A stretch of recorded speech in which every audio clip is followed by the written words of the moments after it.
prior to the treaty settlements, we had nothing.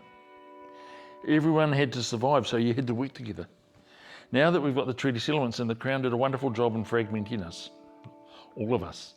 And so because we've been colonised, they think it's the iwi are the top vehicle.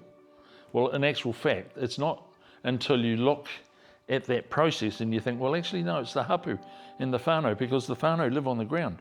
They should be the decision makers. The hapu, they should be the decision makers.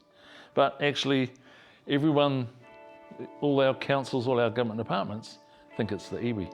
Until we get that right, then yeah, it's not going to work. And we were very fortunate as a hapu of Wairau, because we had Lee, we had Lorraine, and we had Arthur, and we had Kōwhai, and they were our researchers, and they were the holders of that knowledge.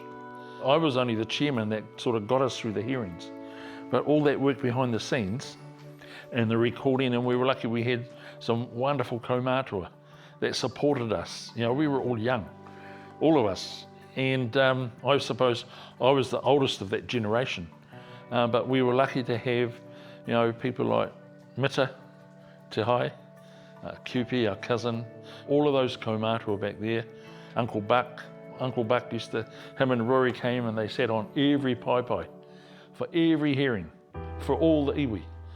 And so the Waitangi tribunal got used to them sitting on that pai. We need to acknowledge everyone that contributed to that.